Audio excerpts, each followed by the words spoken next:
Pas de soleil, pas de soleil, pas de soleil, pas de soleil, pas de soleil, pas de soleil,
Group 1, welcome to your reading. So what are people saying about you? How are people perceiving you right now? What's the tea on my Group 1s? We have the 10 of Pentacles, we have the 8 of Cups, we have the Emperor, and we have the Fool card. So what's coming through right away is that honestly, a lot of people in your life are just not really understanding your decisions. They're just not understanding your choices. I think for a lot of you, you've either left something behind, you've chosen to walk away from something, you've ended something. For a lot of you with the 10 of Pentacles being here and the Emperor, it could be related to your career or related to your financial situation. But you've decided to end something, or you're about to. You're really contemplating it with this 8 of Cups. You just feel like you can do better. You know, you feel like you deserve more. And I feel like some people in your life may have felt like you were being ungrateful, or you should have been content with this 8 of Cups, or it was too big of a risk, you know, for you to walk away from this 8 of Cups. They just don't really see your potential to be the Emperor, or to be in this 10 of Pentacles state. Like, they don't see the vision. You see this vision for yourself. Like, you see yourself financially in a better, abundant place. You see yourself being able to provide for yourself. You see yourself in this Emperor role.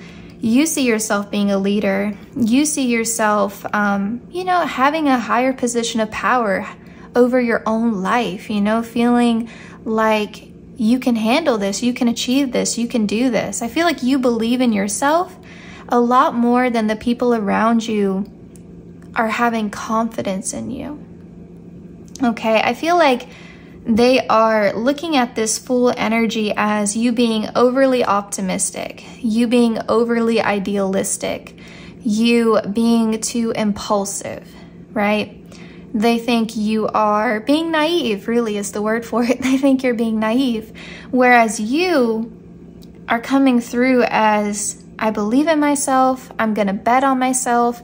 If I can't take a risk on myself, what can I take a risk on?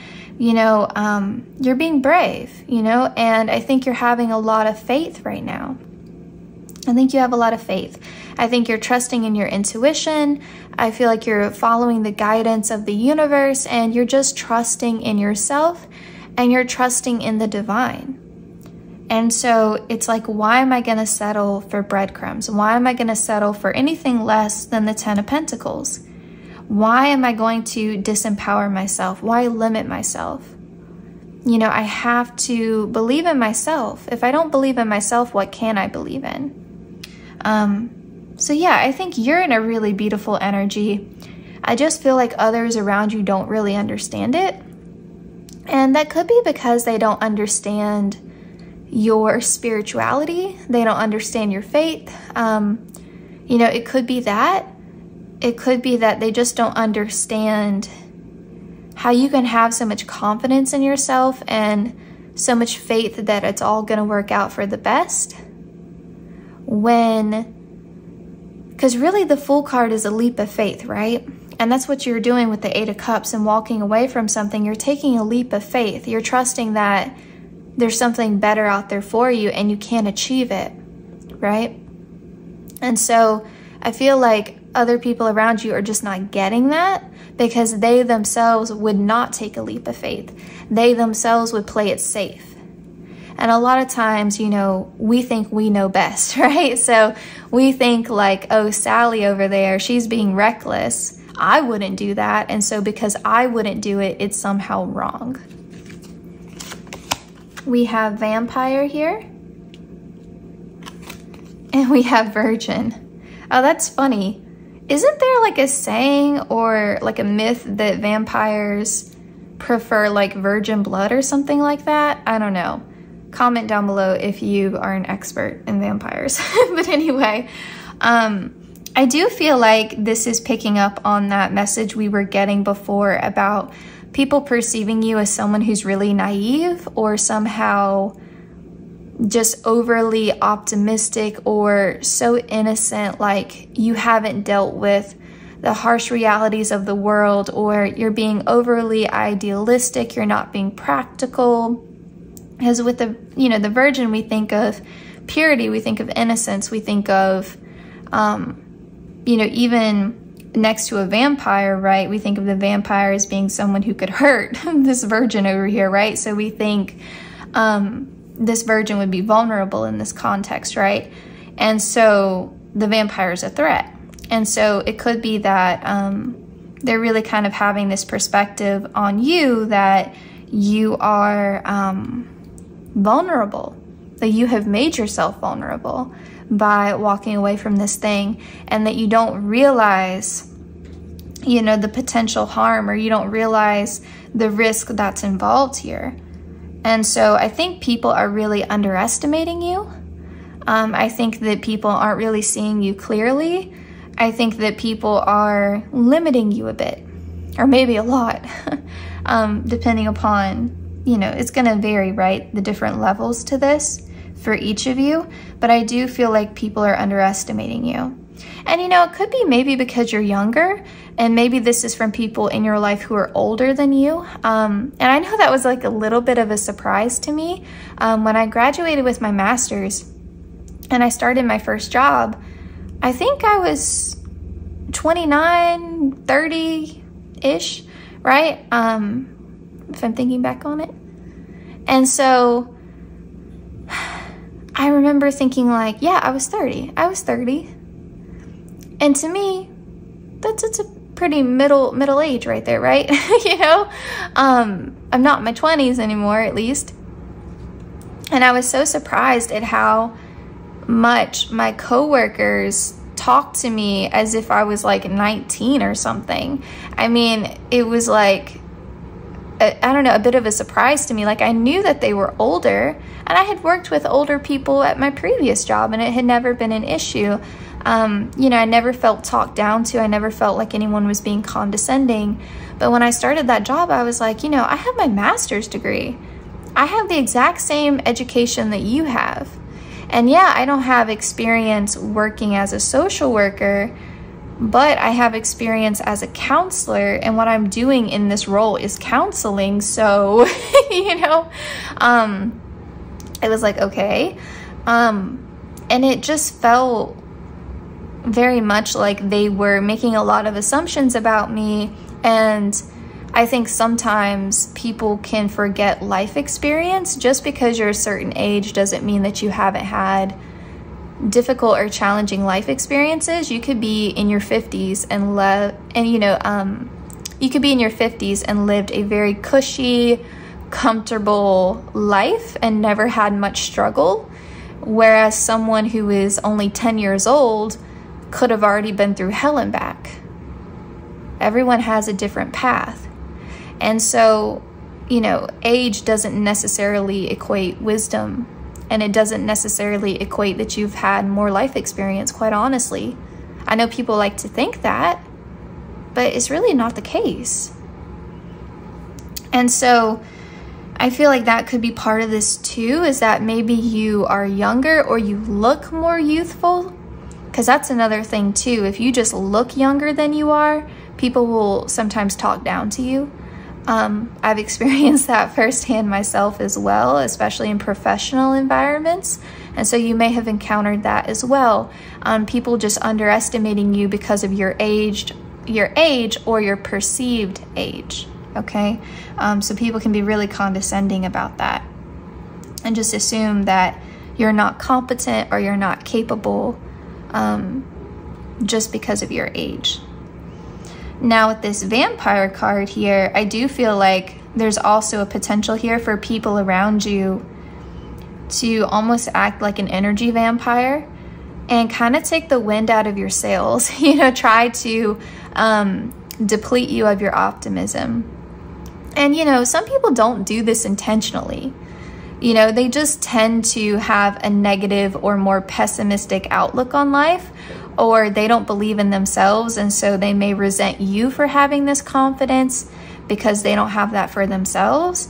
They may tell you to be practical or to not do certain things, to not go after your dreams or pursue your passions just because they never went after theirs. Or maybe they tried and it didn't work out and they gave up instead of trying a different way.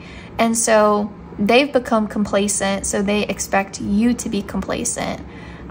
You know, sometimes people don't say things to be mean or cruel, but yet it can still drain you of your energy because it's not ultimately helpful or it's advice that you didn't ask for, right? Now, there could be also just people who genuinely are jealous of you, that you are confident enough to take a risk like this, or people who are intimidated by your potential and want to keep you small. For some of you, it could be, you know, malicious intention. So just use your judgment there. It could be a bit of a mix in your circle. Now we have the 12th house of surrender.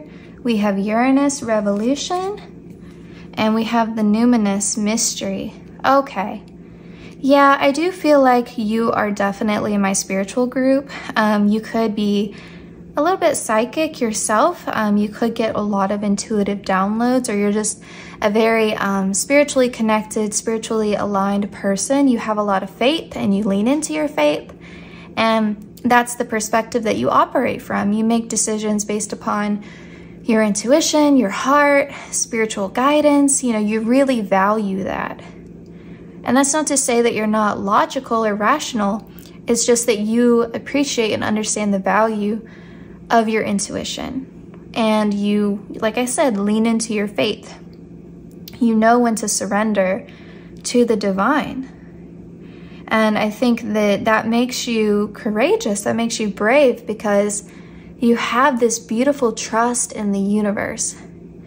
And I really do feel like fate rewards that, you know, like when they say, you know, fortune rewards the brave, like it's so true, like the wheel of fortune, fate rewards the brave because you have this beautiful faith. And of course that's going to be karmically rewarded, right? And so I feel like you have this beautiful balance between free will and faith, because it was your free will with the 8 of Cups that led you to make that decision to walk away, or is preparing you to make that decision to walk away. But it's the Fool card where your faith comes in. So I think you have this beautiful balance that, like I said, people in your life who are not as spiritually inclined just don't understand. I feel like you have this beautiful acceptance of change, of the unknown. You are willing to roll the dice. You are willing to take a chance on yourself. And I think that that is a sort of revolutionary perspective, because that's not what society tells us, right? And so many people will tell you to be careful, to be cautious, to think things through. But when you think and think and think, you can think yourself into stagnancy, right? And so I feel like you really are someone who is not afraid to push forward, is not afraid to try to get more out of life. who understands that they deserve better, who's not going to accept the status quo, who is not going to fall into the mistakes of their family or their ancestors. You know, you're the one to break cycles. You're the one to break patterns. You're the one to do something different, to try something different. You're not following a traditional path, and that's okay. You know, a traditional path is not meant for everybody. And so I really feel like you have this beautiful oneness, this beautiful connection to spirit that really is going to pay off for you, because I fully believe, group 1, that you will get to that 10 of Pentacles. Like, it's coming up in your reading for a reason. You will get to that level of abundance, of wealth, of achievement, of success. And you will have this beautiful sense of being a leader in your own life. And I'm sorry if I'm tripping up over my words. It's like first thing in the morning when I'm filming this, so I think I'm still getting woken up a bit. But yeah, I think this is just a really beautiful message to come through. And I feel like Spirit is almost saying, like, we're really proud of you for this. So don't get bogged down by what other people are saying. We are proud of you. We are so proud of you. Because like I said, this takes courage. It takes courage. And I've talked about this before in another reading, and the message is coming through again. Bravery looks a lot like stupidity in the moment. It's not until we see the outcome that we label it as brave or courageous. Because when someone takes a risk, and you can take a calculated risk, but when someone takes a risk, we say that's impulsive, that's reckless, that's impractical. We label it all of these negative things. But when we hear that the outcome is that they have this amazing, beautiful, wonderful success, we're like, wow, they were so brave. They were so innovative. They were so courageous. They were so bold. Like, we label it as all of these positive things.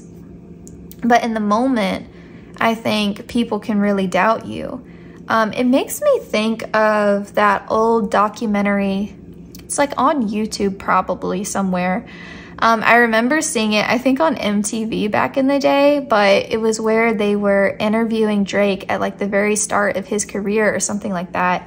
And he was talking about wanting to transition to music, and he was like showing off his like basement setup or whatever. And I think a lot of people at that time watching that would think, oh, he's from Canada, he's an actor, you know, he's never really gonna make it, like, good luck, buddy. And now look at him, like, what, regardless of however you feel about him, he's so wealthy, he's so successful, he's done so much, and he's had longevity in his career. And so who would have thought? You know, who would have thought? I'm sure he had a lot of people making fun of him in the very beginning for even saying he wanted to transition into music. I'm sure a lot of people had a lot of jokes about that. And now look at him now. And so it may be something like that, where people are making snide comments, people are being passive aggressive, people are, you know, making jokes about it, gossiping about you, but ultimately they're going to be eating their own words. We have ground and center. We have give love. And we have rebirth and reinvention. I mean, this is a big change for you. This decision that you're making, or that you've already made, is really you ushering in a new chapter. And that's what the Fool card is, right? It's card 0 in the major arcana. So it's a totally new start. So this decision is going to affect, you know, multiple areas of your life. Even if you don't see that initially, that will happen. And it will bring a lot of improvement for you. And I feel like this is confirming that idea that you're almost going through, like, you're already spiritually aligned, but I feel like you're achieving another level, you know, like you're going from, I don't know, you're hitting like an expert level, like another level in your spiritual ascension, on your journey. And so, yeah, I feel like you are completely mastering this beautiful balance that we were talking about before, where here we have the water, you being connected to your intuition, your emotions, and yet at the same time, you're very grounded, you're very centered, you're very at peace with your decisions. So like, it's this beautiful alignment between your intuition, your mind, your heart, your soul. They're all, you know, helping you make these decisions, and you're at peace with them. And I feel like, you know, other people miss this part. They don't understand how you are grounded. They don't get that. They think you're living in the clouds. They think, you know, you're a dreamer. You're not being practical. They don't see this. They don't see how very much you are connected to the divine, but also to like Mother Gaia. You know what I mean? Like, I feel like you see signs everywhere. I feel like you get spiritual downloads everywhere, including from nature and from the seasons of life. I feel like you just have this beautiful understanding of how the universe works. And with this Give Love card, I love to see this because I feel like if you don't have that support now around you, through this journey, you will find that support. You will find your soul family. You will connect with people who get you, who get this perspective, who don't, you know, try to make you feel bad for it, who encourage you, who are genuinely happy for you, who support you, who congratulate you. And even when you do fail, they don't sit there and say, I told you so. They help build you back up again. I love this. I love this so much for you. Yeah, I do feel like this is going to bring you into alignment with your soul family. And even your romantic partner too, a romantic soulmate, if you're single watching this and that resonates for you. Okay, so we'll get one more card from Spirit here, and we have Flow, and I will read the guidebook because they have these little poems. This is a really pretty deck, y'all. I think I have, yeah, I'll show you the box. It's super soft too. I love the texture of the box. So pretty. Okay. We have Flow. The mountain stands firm and the river changes its course, needless to engage. Conquer not with force, some obstacles favor thoughts and nimble mind flows. I love this because I feel like this is really speaking to how you approach life. You flow like water. You flow like water. You're not resistant to change. You're not resistant to divine guidance. You are open and receptive to messages from the divine. And so I feel like, you know, when things are meant to leave your life, you let them go. Or when things aren't serving you, you know when to walk away. You know when to surrender, like we were talking about before, but you also know when to enact your free will. And so you are like very synchronous, I guess, with the universe. And you understand the divine flow.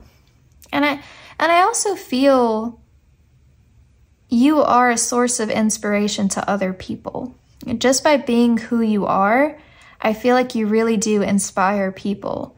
You know, as much as you trigger people, and we've talked about that a lot, right? You trigger a lot of people, but you are also equally inspirational to the people who are receptive to it. And I love that. I do feel like the divine works through you. And so you could be a healer, you could be a light worker, you could be someone who is meant to share their spiritual journey to help others ascend as well. Okay, group 1. I hope you enjoyed this reading. It was really lovely to do. I'm glad I got to start my morning off doing your reading. I'm wishing you the very best. Please take care, and I hope to see you in my next one.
welcome to your reading. So we're going to find out what's the tea on you, how are people perceiving you at this time, what are other people saying about you right now, group 2. So we have the Tower, we have the Queen of Wands, we have the Knight of Wands, and we have the Nine of Swords. Okay, group 2, you're going through a really hard time. I mean, with the Tower and the Nine of Swords, you're going through a rough time. And I feel like for a lot of people, they recognize that you're going through a rough time. They recognize that things aren't the best for you, but they feel like you're handling it with grace with this Queen of Wands, like you're putting on a brave face, like you're acting like everything's okay, or like you can manage everything, and you're kind of keeping all of this bottled up. Because this Nine of Swords talks about sleepless nights, anxiety, insomnia, right?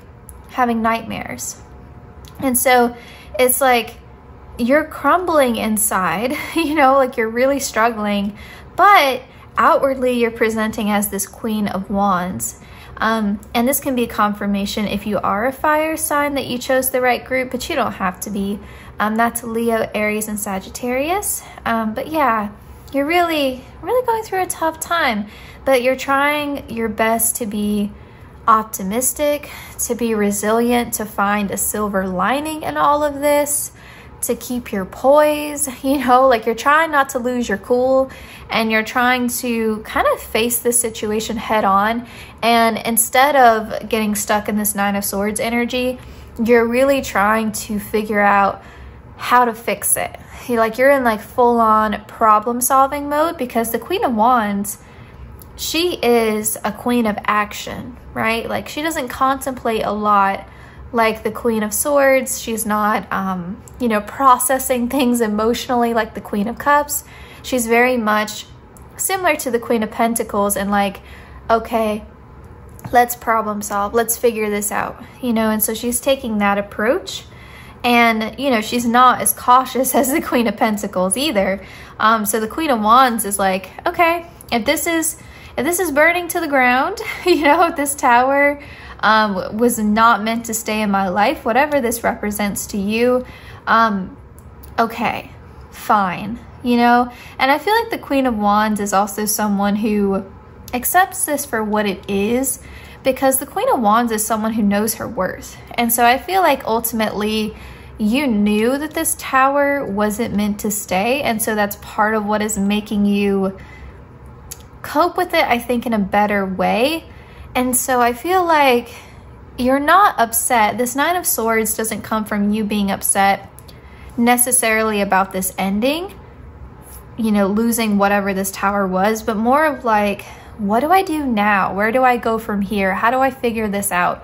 It's more of like having anxiety about the fallout from the Tower being gone, you know, and trying to basically like get back on top, you know, to feel confident again, to feel like you're on the right path. And so I feel like a lot of people in your life know that you're struggling, but they don't know the extent of it, or they can kind of see through this facade that you've kind of put up, that everything's okay, I'm figuring it out, everything's going to be fine, you know, that sort of optimistic, put on a brave face kind of attitude.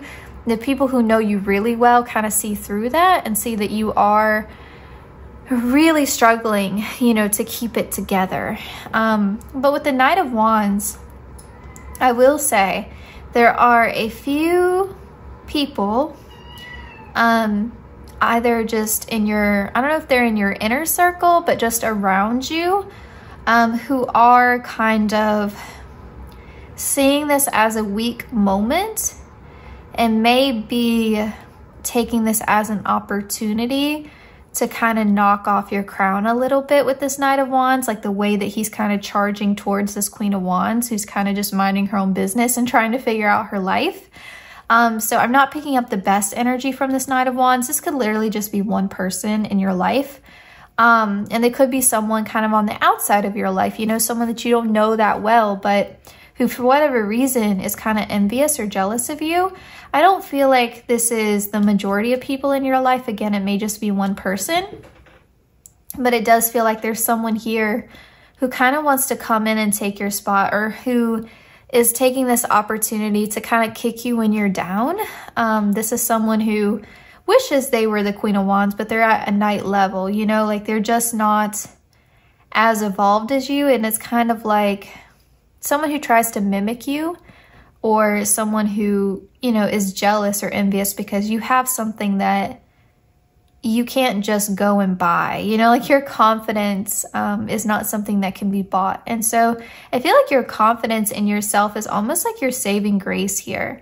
You know, like your ability to say, okay, things are kind of falling apart, but I can keep calm and carry on. Like I can figure this out. Every problem is like figure outable, you know, like, and so it's like your world is kind of crumbling with this tower, you know, something that you spent a lot of time and effort into building up. You know, this tower didn't get built up overnight. You put a lot of time and effort into it, but you know, you're like, it is what it is, you know, now I'm going to make the best of it and I'm going to move on and I'm going to solve this. I'm going to figure this out, you know, and I think it's that can-do attitude and that confidence in yourself that you can figure it out, that again is your saving grace here. But it's almost like you're in this space where what other people are saying isn't even something that you can really give too much attention to or too much light to, because all of your energy is kind of being fueled into just holding it together, getting through your day-to-day, and figuring out how to resolve this tower moment. You know, like you're in like survival mode, and the Queen of Wands is someone who's used to thriving. So, you know, like you're getting into this space of like, you know, I'm gonna get my crown back, you know, like you can see like the crown's being kind of blown off the top of this tower here. Like she's getting her crown back. So she doesn't have the space or the energy to sit there and worry about what other people are saying or judging how you're handling this tower moment, because people will absolutely judge how you handle this tower moment. And, you know, it's always easy to say what you would or wouldn't do in a certain situation until you've been through it yourself, you know. This is just an example. But you know how some people say, oh, if my partner cheated on me, I would be gone in a second, right? I would never put up with that. I have too much self-respect. But what if you're in a circumstance where financially you couldn't immediately leave, or where there were children involved and you had to figure out a plan to still co-parent with this person? You know, like sometimes it's not always easy to make a clean break, and it doesn't mean that you don't respect yourself. It just means the situation is, for whatever reason, a bit complicated, right? It's always easy to judge until you're in it. And if you're not in it, you don't really know the ins and outs of everything that's going on. You're just judging from an outsider perspective. Even if it's someone close to you, you may not know everything, right? And so, you know, you always have to be careful, right, about passing judgment on other people. And so I feel like you may be encountering a bit of that too, like people passing judgment on how you're handling this tower. But I feel like you're in such a good space, even with yourself, group too. Like you're at a point, you're the Queen of Wands, you're at a point of maturity where you wouldn't give too much energy to that anyway. Like you're the Queen of Wands, you know, like you have this beautiful self-confidence. So if other people want to talk, that's them wasting their own time. You know, that's kind of your energy here. Like you probably clicked on this reading out of boredom, you know, or curiosity, but not because you give, you know, like I said, a lot of space to this kind of thing. Okay, we have Detective here. And we have Child of Nature here. This Detective card makes a lot of sense because, like I said, you're in problem-solving mode and other people can see that. So you're really trying to suss out what went wrong with this tower moment, what made this tower unsustainable, what prompted this tower crumbling, how can I avoid making this mistake again? Like you are being very pragmatic, you know, like you are almost militant, you know, about figuring out the ins and outs of this tower moment and how to never have to go through something similar again, and you are, you know, I think really very focused on that. So I do think to other people you seem very distracted. You know, you don't seem fully present. You seem preoccupied. And I feel like people kind of miss you being softer. People kind of miss you being more present, more available. With this Child of Nature card, like people miss you being a bit more easygoing, more go with the flow. People miss you being fun and playful. And, you know, it's just, it is what it is right now. You know, like you can't really lean into this Child of Nature energy because you're in detective mode, and you need to be in detective mode because you're in survival mode. You know, you got stuff to figure out. And so it may seem like you're withholding your light, or you're halfway there in conversation, you know, like you're not fully present. You may seem like a shell of yourself for a while, but that's okay. I think you need to conserve your energy for yourself. You know, you've got a lot going on. You have a lot on your mind.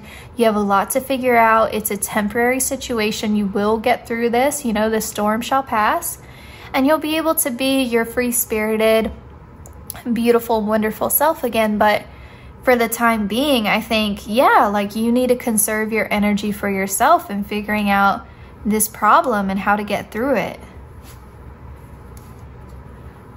We have Scorpio. Yeah, Scorpio is definitely the detective, you know, like Scorpio is always associated, you know, with detective work, mystery, solving the unseen, psychology, and all that stuff. We have opposition and balance, and we have Mars action. And this is, there's a lot of Scorpio energy in your reading, and there's a lot of fire sign energy, particularly Aries, especially Aries. And like we said before, you're in a position of action, you know, like you're not sitting on your laurels here, like you are trying to figure this out, and you're being really brave about it, you know. And I also feel like you are in this space of like total honesty with yourself. You know, you're doing a lot of self-reflection, and that's why I say you seem halfway there in conversation. Like you don't seem fully present. You seem preoccupied and distracted because your mind is on this tower. You know, it's all you can think about. And so you're doing a lot of self-reflection to come to a place of understanding of why this tower moment happened. And where did I go wrong? You know, where can I help myself get back on the right path? And so it's like you're kind of in opposition with your environment around you because you're not present. You're not focused on your day-to-day responsibilities or things that you can put on the back burner, you know, like you're just really fixated on this tower. And so I feel like in a way you're trying to balance out resolving this tower, but also being able to still function in your daily life, and that's a process. And I feel like it takes a lot of effort even for you to just maintain that facade that everything's okay, I'm gonna get through this, and like we said, putting on a brave face, seeming really optimistic even in the face of really difficult challenges, you know. And I feel like almost this sense of like clinging to your faith and trying to figure out, because I feel like part of this is like, why did this happen to me? And it's like you refuse to be angry.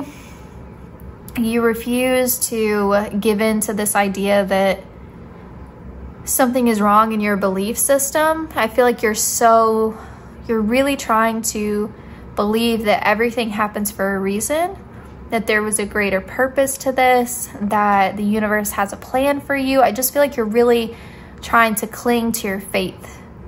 And that's part of this too, is like you're really protective over that. And so you don't want to open up and talk about this with other people, because if they don't share that same belief system, they may say things that kind of make it worse for you. They may say things that aren't helpful, like just almost chipping away at your optimism when you need your optimism. You need it so badly. And again, that belief that everything happens for a reason. So I feel like you're trying to find purpose through this pain, meaning behind this pain. It's almost like you're trying to figure out, what is the universe trying to tell me right now? What is God's plan for me right now? Where is the divine taking me now? What's next? So you're very focused on both the past, trying to figure out what went wrong, but also very focused on the future, trying to figure out what you're supposed to do now, moving forward to have a better future. And so it's almost like people keep trying to talk to you about this. People try to keep figuring out what's going on with you. They keep prying a bit. And I think that's where that detective energy is coming at. Again, it's like you're being a detective trying to figure out what went wrong with this tower. But other people are playing detective towards you, trying to figure out what's going on with you. What are you hiding? What are you not telling us?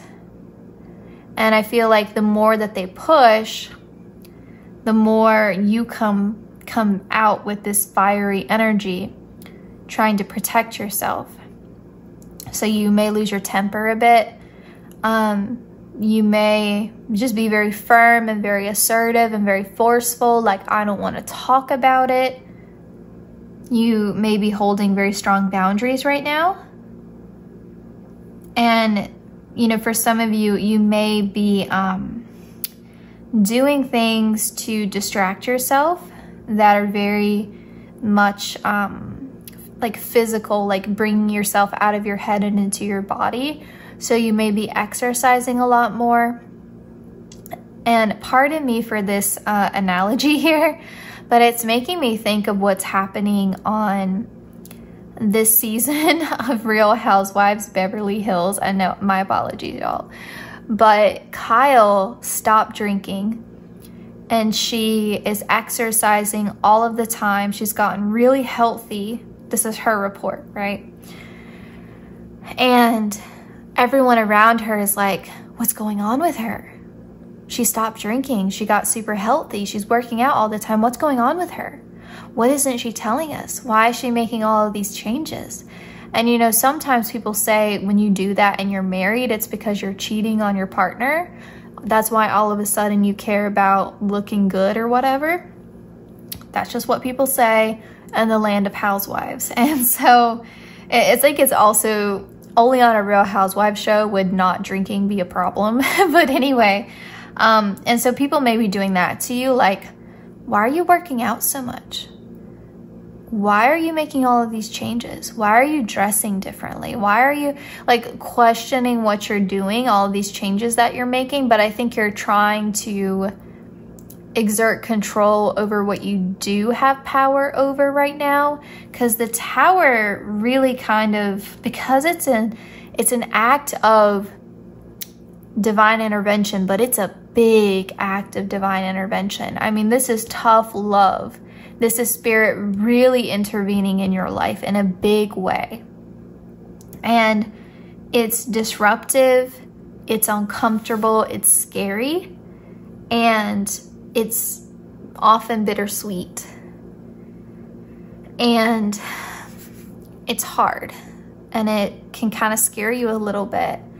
I think especially for a Queen of Wands type of person who is used to being on top and is used to feeling a sense of control, it could feel a bit disempowering.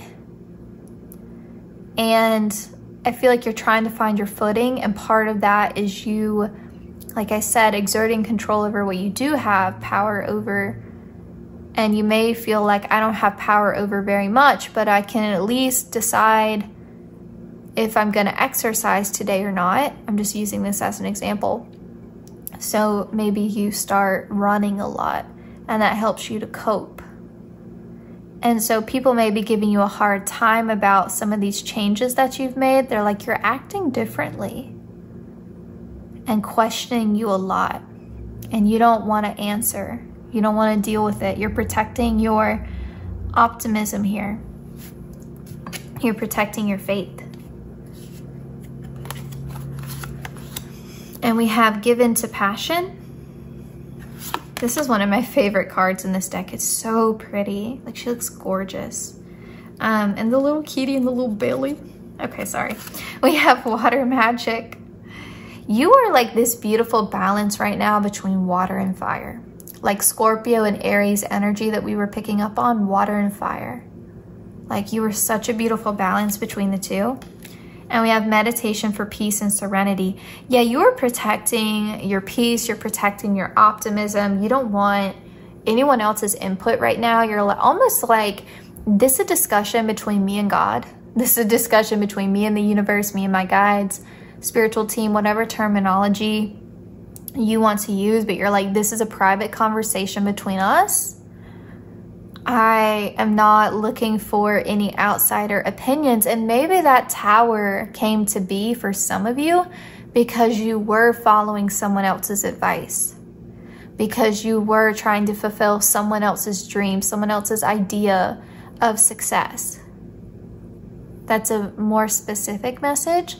I'm not going to resonate for everyone, but it did come through, so I wanted to throw it out there.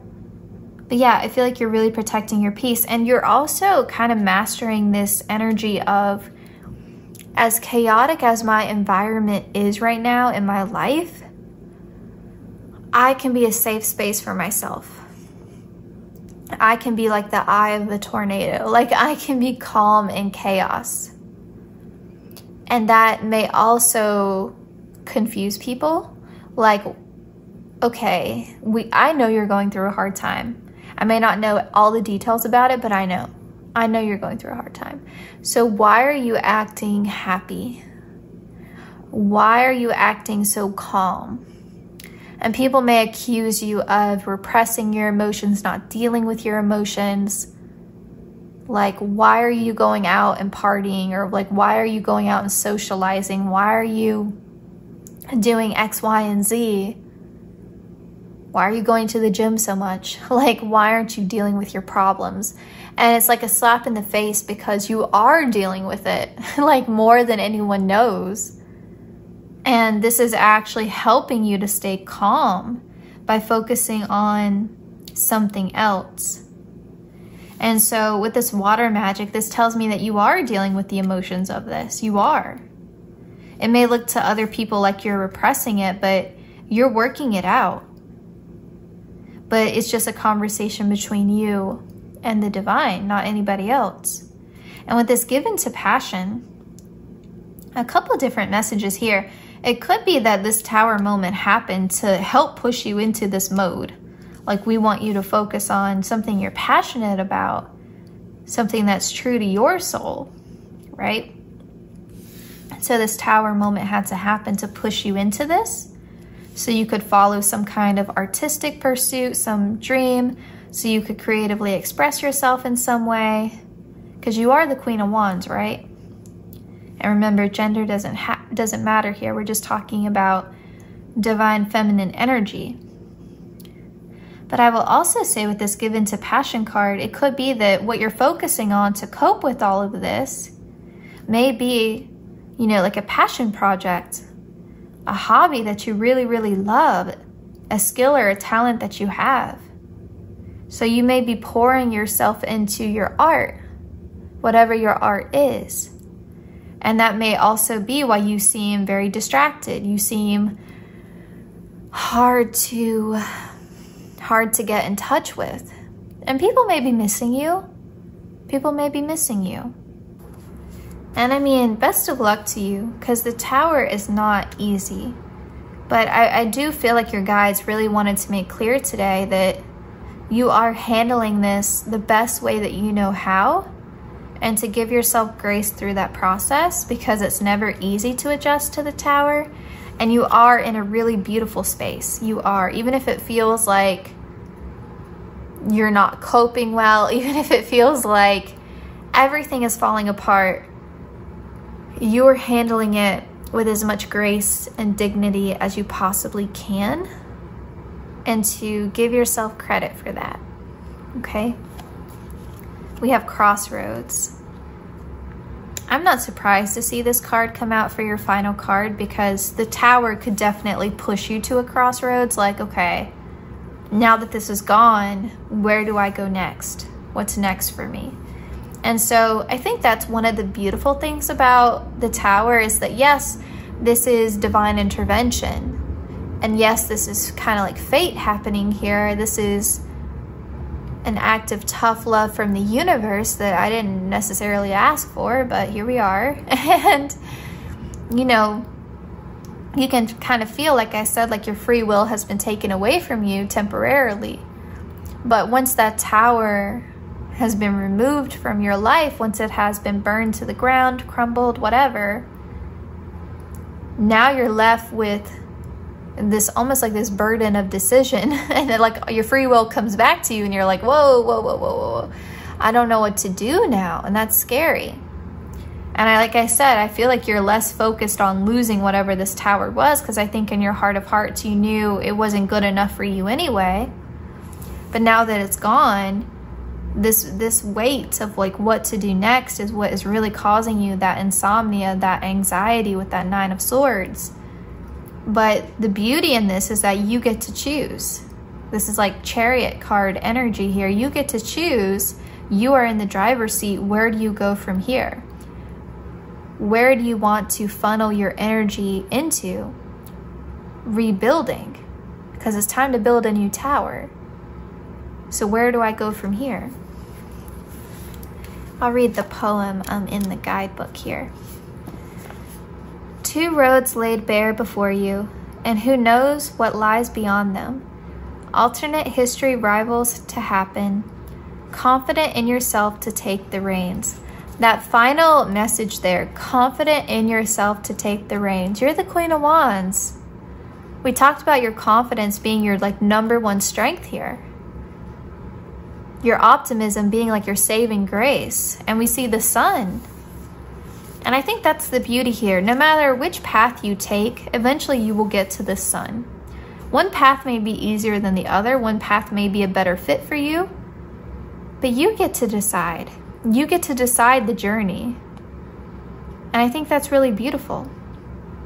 But you will get to the sun. You will get to a place of stability, a place of emotional fulfillment, a place where you find you're happy, a place that's right for you, a place of belonging, a place where you can make home.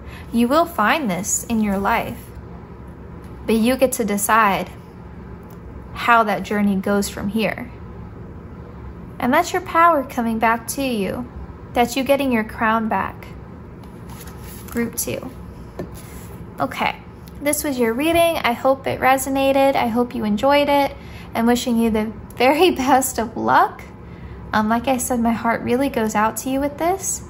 And yeah, I hope to see you at my next reading. Please take care of yourself, Group 2.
Welcome to your reading. I will say, I thought group 2 was going through a hard time because they got the Tower card. But it looks like you're going through a rough time as well. We've got the 3 of Cups, we've got the Hanged One, we've got the 5 of Swords, the 3 of Swords, the 2 of Swords, and the Hermit here. It's interesting to me the way your cards are laid out here.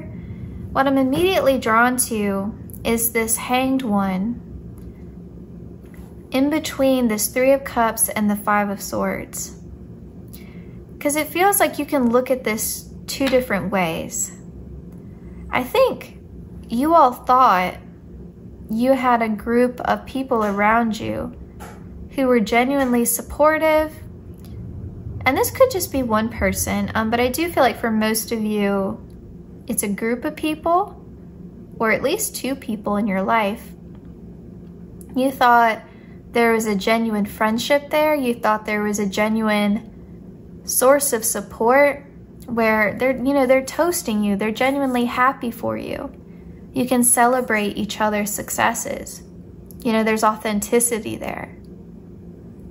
But then on the other side here, with this different perspective, like, oh, I'm seeing things clearly now. With this 5 of Swords, I see, oh no, actually there was this sense of competition.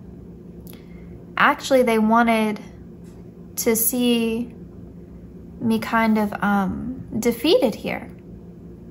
And especially next to this 3 of Swords, there's this heartbreak, this disappointment, this sense of betrayal. Like, I thought that we were really friends. I thought that you really cared. I thought that you were really supportive of me. I thought we were family. This may be a family situation. Or if it's a romantic partner, like, I thought I could trust you. So it feels like this betrayal of trust, like seeing someone clearly. And the Hanged One comes before death. And the idea with the Hanged One is that, or this is the Hanged Man, but the idea with the Hanged One here is that right before death is when we have the greatest clarity. You know how they say, like, your life flashes before your eyes right before you die? Hindsight is 20/20.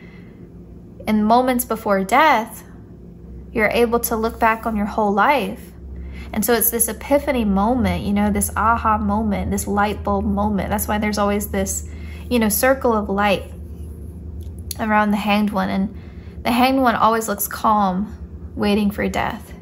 And what a scary situation this would be, to be tied upside down, waiting for death, knowing that death is about to come. And yet there's a sense of serenity here. Like, I see things clearly now. And so I really feel like for a lot of you, you've gone through this process of figuring out with this 2 of Swords who you can trust and who you can't. And so I think people have a lot to say about that. With the Hermit card here, people are saying you're withdrawing. You're spending more time alone. Why are you being so introverted? Why aren't you returning my calls? Why are you acting differently? Why are you pulling back from me? And you may find that the more that you pull back from these people that you can't trust, the more that they try to come into your life. It's like they didn't appreciate you here, but now that you've pulled back your energy, they want more of it. And with the 2 of Swords, this tells me you're basing this off of your intuition. You have to, because before you were tricked. So now you have to kind of go with your gut.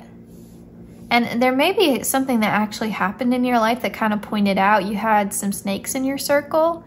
You may have found out about a certain betrayal from someone that you thought you could trust.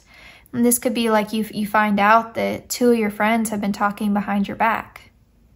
And you never would have expected that. And so it puts everything into question, including your own discernment, including your own judgment. So you're leaning into your intuition. You're trying to come to this place of, I can trust my own decisions now. I can trust my own discernment with choosing who is my friend, with choosing who I open up to, with choosing who I trust. And so I think it's been a very eye-opening experience for you.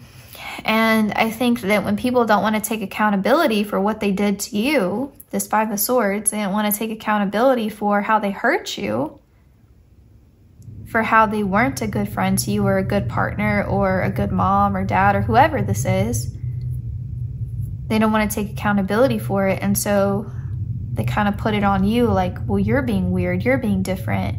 You're being cold. And they play dumb. Like, I don't know why you're not returning my calls. I don't know why you don't want to spend time with me anymore. What did I do? What did I do to you? And they know exactly what they did to you. But they may be in a space of, you know, trying to victim blame a little bit, which is unfortunate. Yeah, I do feel like really and truly, you see how there's 3 swords and there's 3 people here? I do feel like for some of you, this could be literally, not for all of you, but for some of you, it literally could be 3 betrayals, 3 people who hurt you, 3 people you trusted. Again, that's not for all of you, but I do feel like that's the case for some of you. But you're in hermit mode. I mean, you are full on protecting yourself. You're like, it's better to be alone than to be in a circle of snakes, you know, like I'm good with it. And so I feel like, you know, you're okay with maybe going no contact with some of these people, or setting very strong boundaries with these people, or just pulling back your energy and evaluating, who do I want to keep in my life and who needs to go? And I think that's the hardest part about this, is that the worst thing that they did to you in all of this is that you don't trust yourself as much as you used to. Now you question your own judgment, your own discernment. And it's like, that's the worst thing I lost in all of this, is that not that I can't trust you anymore, but that you made me doubt myself. You made it so that it was hard for me to trust myself, my own judgment. And I think it's so interesting, group 3, now that we're looking at this Samaritan card and this Thief card, because they're such opposing energies. I feel like for some of you, you do still have some good people around you who do recognize and do acknowledge that you do a lot of good stuff and you're a good person. You deserve your success. You know, like you deserve to have people around you who genuinely support you and genuinely celebrate your wins. Whereas on the other side of this, when we were talking about the people who betrayed you, or who, you know, were not genuinely supportive or happy for you, people who were jealous or envious or whatever, they would view you as this thief. They would think that you don't really deserve your success. And so it's okay for me to hate on you. It's okay for me to talk badly about you because you didn't earn it. You didn't earn your success. And so they may try to belittle your accomplishments. They may try to say, well, group 3 has it easy, you know, like group 3 had this leg up. You know, group 3 is only successful because of X reason. I had a friend once, and we're no longer friends, but she would always, anytime I like got a new job or anything like that, she would say, well, of course you got it. You know, Bethany, people like your personality, that's why. And it used to bother me so much because, yeah, on the surface, she's giving me this compliment and saying I have this nice personality, but really it's a backhanded compliment because she's saying, well, you didn't get the job because you're smart, or because you have a great skill set, or because you're competent, or because you deserve it, or you have the experience. You got it just because of your personality, which is, you know, not something you earned. Basically saying you didn't earn it. It was just given to you. You don't deserve it. And I think that it could be a little bit like that. Like, it's not super direct. It may be passive aggressive in the form of like a backhanded compliment. But I think you're starting to become wise to that with the Hermit. You're starting to recognize when people are trying to belittle or undermine your accomplishments or imply that you don't deserve everything that you have worked hard for and everything that you've earned, you know? And people can even do this in like romantic situations too. People can say, oh, well, they're just with you because, you know, you have a good paying job, or they're just with you because you're pretty. And it's such an awful thing to say. Such an awful thing to say. But I think people can sometimes do that. you know, or they can say, well, you've had it easier because of X, Y, and Z, when really they don't know what you've been through. They don't know your story like that. They only know what you've shared with them. And so, you know, and some of you may have been, and this is more specific, but some of you may have been in direct competition with someone in your life. Like maybe you were up for a promotion, but so was your friend, and you two work together. It's like only one of us can get promoted, and you get it, and they're jealous and they're bad-mouthing you around the office. That's a very specific example, but you get what I'm saying. You know, it could be that maybe you and someone else were both crushing on the same person, and they were interested in you and they weren't interested in them, you know, that kind of thing. Or you and your friend both applied to the same university, but you were the only one who got in. You know, it just feels like this energy of jealousy here. And this energy of like, I'm going to try to belittle your accomplishments because I don't feel good about myself. So I'm going to undermine, you know, like your self-esteem in this scenario here.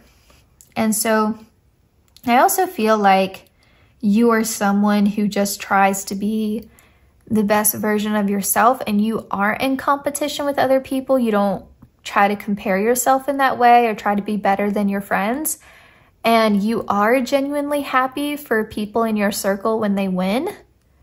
And again, this doesn't have to be friends. This could be a family situation. I think for a lot of you, it'll be friends, but this could even be like a coworker situation too. But anyway, because you are genuinely happy for other people, I think sometimes you just assume that other people are the same way that you are. And other people are going to reciprocate the energy that you put out there. So if you're genuinely happy for your friends when they're successful, of course, they're going to return that energy back to you when you have a success. But unfortunately, it doesn't always work that way. And so I feel like you're starting to recognize when you're falsely assuming that because you have good intentions towards someone, they have good intentions towards you too. And you're starting to recognize that's not always the case. And some people, for whatever reason, they're not as far along on their self-development journey, cannot be genuinely happy for other people. And I've said this before on the channel, but I also think sometimes it's not that people want to see us doing badly. It's just that they don't want us to be doing better than them. And that's hard, that's tough. But I think it is a lot of the times true. You know, and sometimes people don't mean to be jealous or don't even recognize when they're behaving in a jealous, bitter manner, but it still hurts regardless of whether they realize they're doing it or not, or whether it's intentional or subconscious, you know. We have the 8th house with intimacy. Let's see, we also have Leo. I'm a Leo, so I'm always partial to Leo. And we have reputation. With this reputation card, I really feel like part of what has made this so hurtful is that whoever did this to you, and if it may be a group of people, but it feels like not only were they not genuinely happy or supportive of you, but also they felt the need to badmouth you to other people and to damage your reputation in some way. Maybe say, well, you know, group 3 didn't earn that promotion. You know, group 3 is a suck up, you know, like they were, you know, I don't know, like their mom is friends with our boss or something stupid. But it may be something like that where people are trying to tarnish your reputation, trying to say you cheated in some way, or you don't deserve it, or you're not, you know, worthy of this opportunity, this success. You got it for the wrong reasons, right? And so I think that's difficult for you. And that's part of why you're pulling back your energy, because you're like, well, if I pull back my energy with the Hermit card, then they won't have anything more to talk about. You know, if all they can talk about is me, then I'll pull myself out of the equation. I won't give you any more information to gossip about. You don't need to know me in my life. So that's you pulling back your energy. With this Leo card here, I do feel like this is a lot of jealousy. You know, Leo is ruled by the sun. And so I feel like you kind of just naturally, especially if you are a Leo or you have significant Leo placements in your chart, but the energy of Leo can't help but call attention to itself, and it's not always positive. It's not.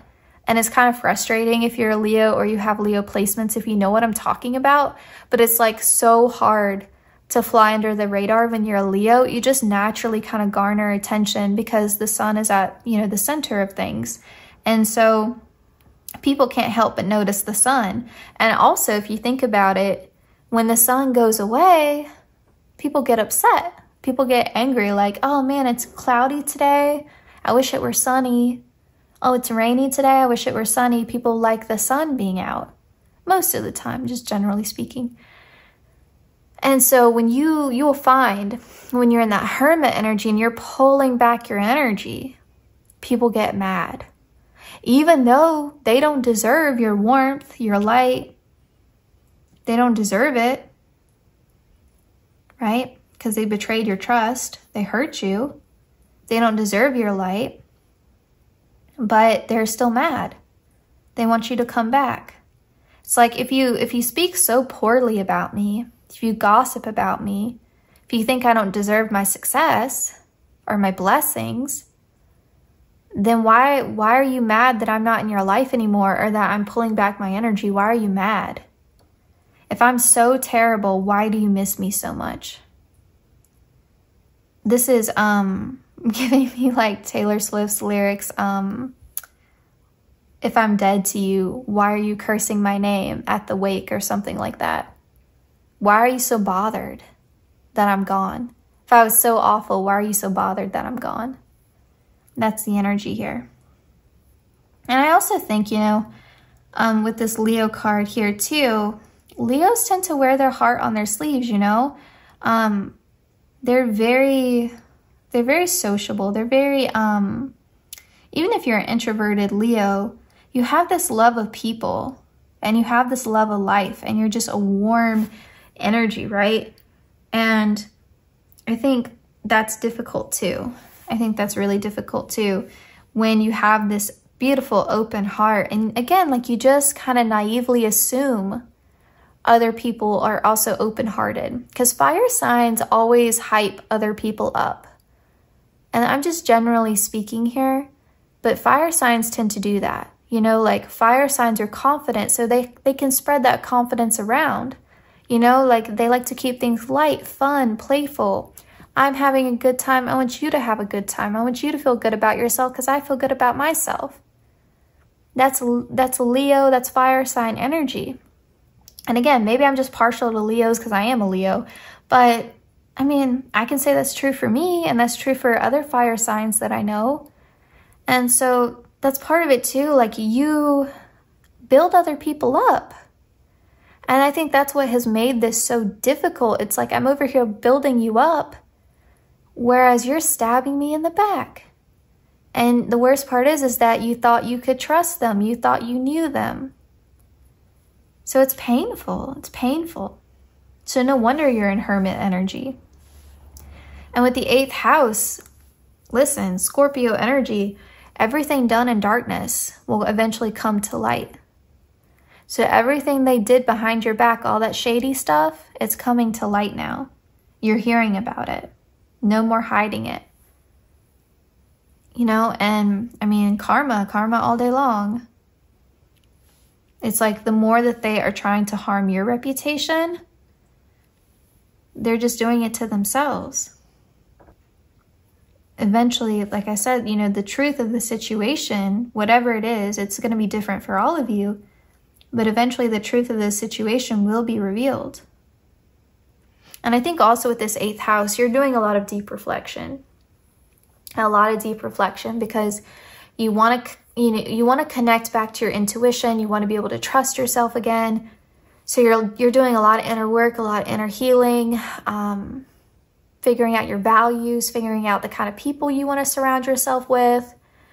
You're doing a lot of maybe even shadow work. You're just doing a lot of inner work, a lot of inner healing from this situation.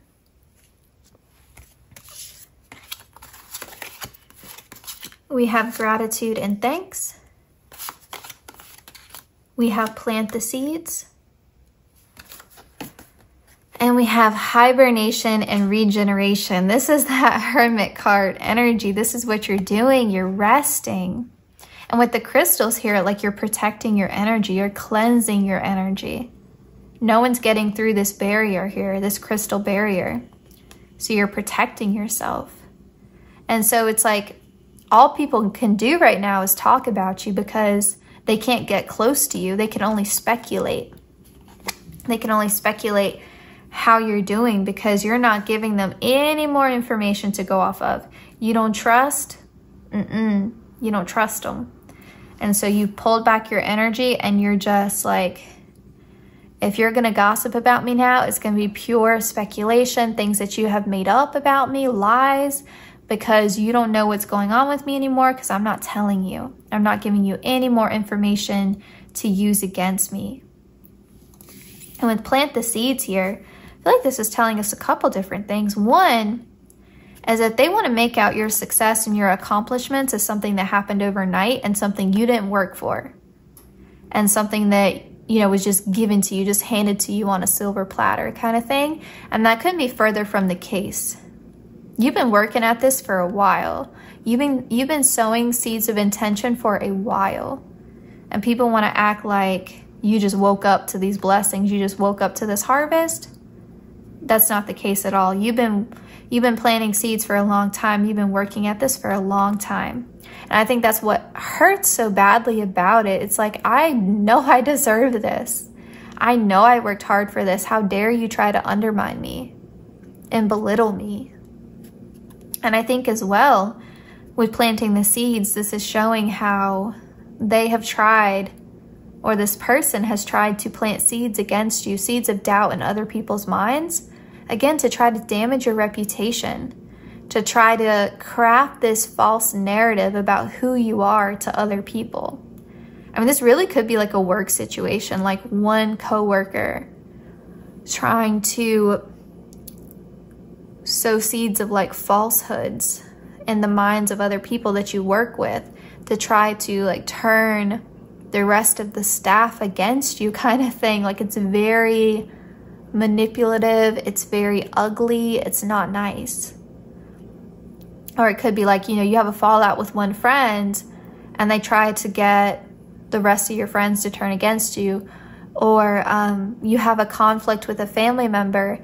If you guys have ever heard of triangulation, where you have a conflict with one person in a family and they try to pull in another family member to back them up and they bring them into the conflict. So now you have two people against you instead of just one. Something like that could be going on. Let's take what resonates. With this gratitude and thanks card, again, it's like this energy of like, I'm not going to be bothered anymore by this. Like, you hurt me, you did, but I'm going to be so grateful and thankful because you're not going to rain on my parade because you did have something to celebrate. We said that in the very beginning, group 3. You had something to celebrate. Oh, that's funny. I was talking about threes before, like 3 betrayals, 3 of Cups, 3 of Swords, and then your group 3. I just realized that. Nice little synchronicity there.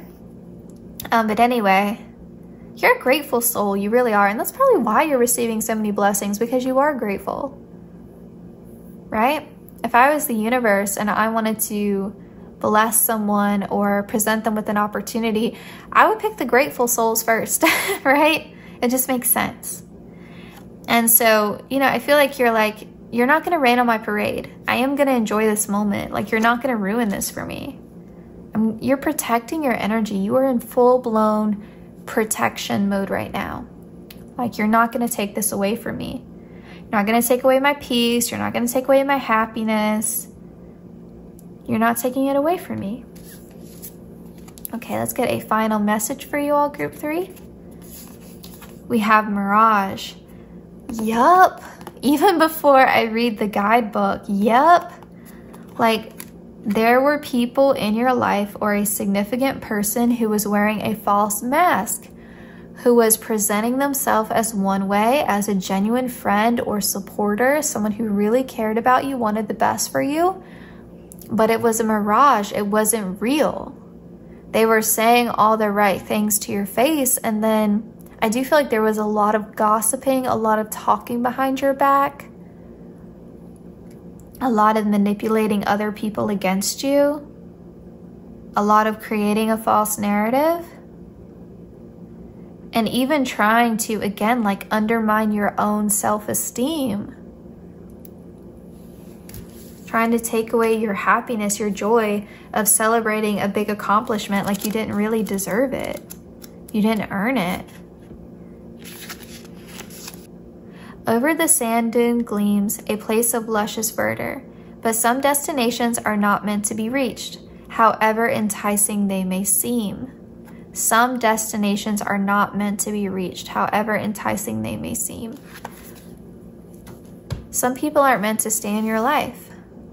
Some, connections are not meant to be realized and kept. Some are meant to leave your life. Some were never meant to be there in the first place. Some people are acting as imposters. They're wearing a false mask. They are not who they say that they are. And so I feel like you're in this process of letting go, of clearing out a lot. And you are going to get there. And even if you feel lonely right now, it's better to feel lonely than to feel lied to. It's better to learn how to enjoy your own company, at least temporarily, until you can find genuine, supportive, loving connection with other people where it does come from an honest place. So group 3. This was your reading. I know it was a difficult one. I'm wishing you the very best through this. I feel like it's really hard to accept, the truth of the situation and to go through that 3 of Swords and that disillusionment. But you will get to a place to where you have beautiful connections in your life, where you have met your soul family. You will get there. And honestly, it's probably you clearing out this space and removing connections from your life that aren't good for you, that weren't honest, that's going to open up space in your life for the right people to come in. So group 3, wishing you the very best. Please take care, and I hope to see you in my next video.